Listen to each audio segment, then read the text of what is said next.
ప్రజా సమస్యలపై కాంగ్రెస్ ప్రభుత్వానికి చిత్తశుద్ధి లేదని మాజీ మంత్రి BRS party deputy floor leader Talasani Srinivas Yadav మండిపడ్డారు. శుక్రవారం వెస్ట్ మారేడుపల్లిలో ఏర్పాటు చేసిన మీడియా సమావేశంలో మాట్లాడారు. 10 సంవత్సరాల కేసీఆర్ ప్రభుత్వంలో ఏ ఒక్క రోజు కూడా ప్రజలు త్రాగునీటి కోసం ఇబ్బందులు పడలేదని గుర్తు చేశారు. కాంగ్రెస్ ప్రభుత్వం వచ్చిన తర్వాత ప్రతిరోజు నీటి కోసం ప్రజలు అవస్థలు పడుతున్నారని పేర్కొన్నారు. నల్లాలకు నీరు రావడం లేదని ప్రజలు ప్రశ్నిస్తే నీటి కొరత ఉందని అధికారులు సమాధానం చెబుతున్నారని ధ్వజమెత్తారు. నల్లాలకు లేని నీరు ట్యాంకర్ల ద్వారా సరఫరా చేసేందుకు ఎలా వస్తున్నాయని ప్రశ్నించారు. ఒక్కో నీటి ట్యాంకర్ను 4,000 నుండి 5,000 రూపాయల వరకు అమ్ముతూ ప్రజలను దోపిడీ చేస్తున్నారని విమర్శించారు. అరకొర నీటి సరఫరా చేసిన అవి కూడా మురికిమయంగా ఉంటున్నాయని తెలిపారు. ప్రజలకు కనీస అవసరమైన నీటి సమస్యను తీర్చలేని అసమర్థత ప్రభుత్వం ఉండటం బాధాకరమన్నారు. జూన్ 5వ తేదీలోగా గ్రేటర్ హైదరాబాద్ పరిధిలో త్రాగునీటి సమస్యను పరిష్కరించుకుంటే జలమండలి కార్యాలయాన్ని ముట్టడిస్తామని హెచ్చరించారు.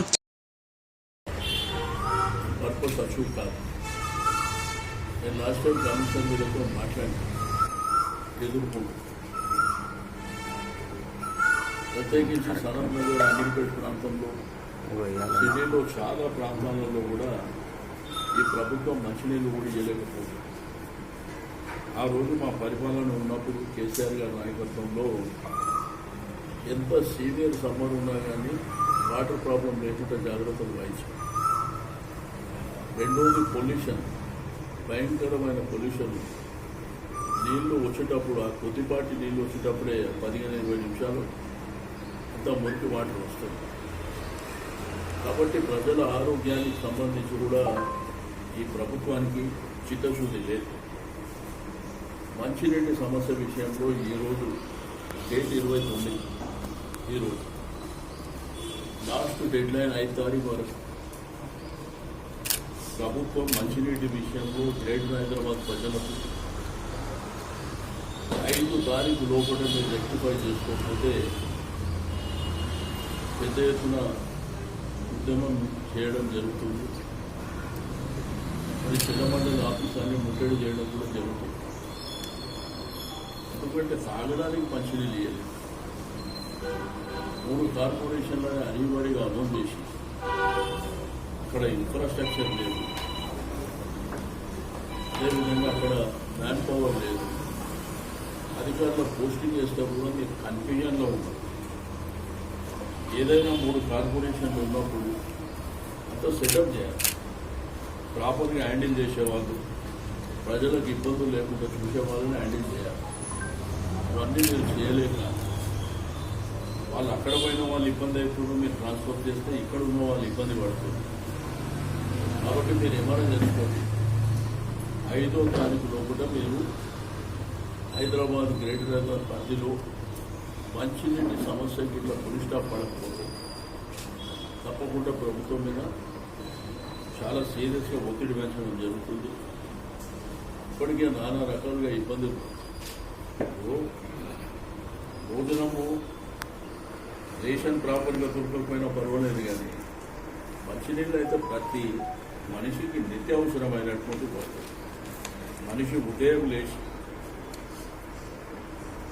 నీకు ఉదయం లేచిన తర్వాత ముఖం కడుకోవాలన్నా, బాత్రూమ్కి వెళ్ళాలన్నా, పొట్ట చేయాలన్నా, స్నానం చేయాలన్నా మంచినీళ్ళు లేకుండా ఎట్లుంటుందండి. కాబట్టి నేను మీ మీడియా మిత్రుల్లో కూడా రిక్వెస్ట్ చేస్తున్నాం, మీరు కూడా వార్డులలో డివిజన్లలో ఎంక్వైరీ చేయండి. మంచినీటి మీద కొంత సీరియస్గా ప్రొజెక్షన్ చేయండి. ఎందుకంటే మీరు 4వ స్తంభం లాంటి వారు.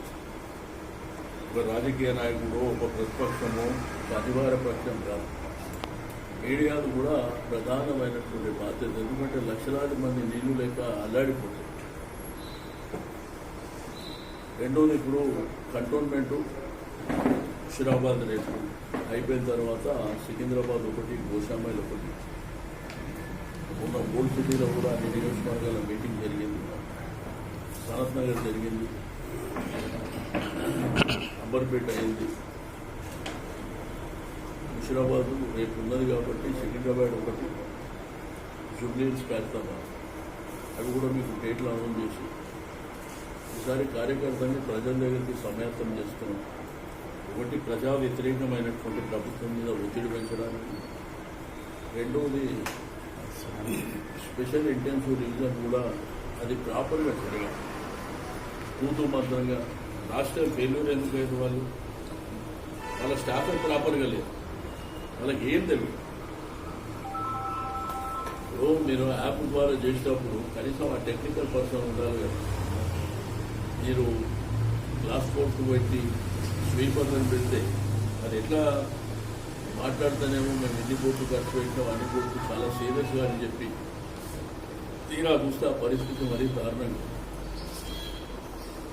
రెండవది, ఇప్పుడు కాన్స్టిట్యున్సీలలో కొంతమంది ఇన్ఛార్జెస్ ఓన్లీ మెంబర్షిప్ ఎస్ఐఆర్ పర్పస్లోనే ఇచ్చినాం. దాంట్లో కూడా క్లారిటీ ఉండాలి అందరికీ. ఆ పర్పస్ కోసమే ప్రతి ఒక్కరికి కొంత బాధ్యతలు ఇవ్వాలని చేసినటువంటి కార్యక్రమాలు కాబట్టి దీన్ని సీరియస్గా తీసుకొని ముందుకెళ్తాం. ఒకటి మెంబర్షిప్ డ్రైవ్ కూడా ఇంటింటికి వెళ్తాం. ప్రతి ఇంటికి వెళ్ళి మెంబర్షిప్ చేయడం. సేమ్ టైము ఎస్ఐఆర్ విషయంలో ఏంటంటే ఒకటి 18 సంవత్సరాలు నిండిన నేను పత్రికా మిత్రుల సమక్షంలో నేను ప్రజలకు కూడా రిక్వెస్ట్ చేస్తున్నాను. తీరా పోలింగ్ రోజు వచ్చి నా ఓటు లేదు, నీ ఓటు లేదు అనే కంటే దీన్ని మీరు ఉపయోగించుకోండి. ఇది మన రైట్, మన హక్కు. ఎలక్షన్లో ఓట్లు ఎవరికి ఇస్తామనేది పక్కన పెడితే ఇది మన హక్కు. లాస్ట్ మినిట్లో వచ్చి ఆ ఓటు లేదు అనేటువంటి బాధను పడవలసిన అవసరం లేదు. కాబట్టి ప్రజలు కూడా దీని మీద కొంత సీరియస్గా కాన్సన్ట్రేషన్ చేసి మీ ఇంటికి వచ్చినప్పుడు మీ ఇంట్లో ఎవరైనా చనిపోతే వాళ్ళ పేర్లు డిలీట్ చేయండి.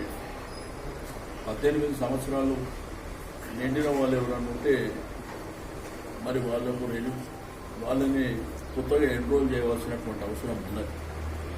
ఇవన్నీ కార్యక్రమాలు చేసుకుంటే తప్పకుండా ఇది ప్రజాస్వామ్యం కాబట్టి ప్రజాస్వామ్యంలో ప్రతి ఒక్కరు హక్కు కాబట్టి ఆ హక్కుని వాళ్ళు సీరియస్గా తీసుకొని ముందుకెళ్ళాలి. మేము పార్టీ పరంగా మాత్రం చాలా సీరియస్గా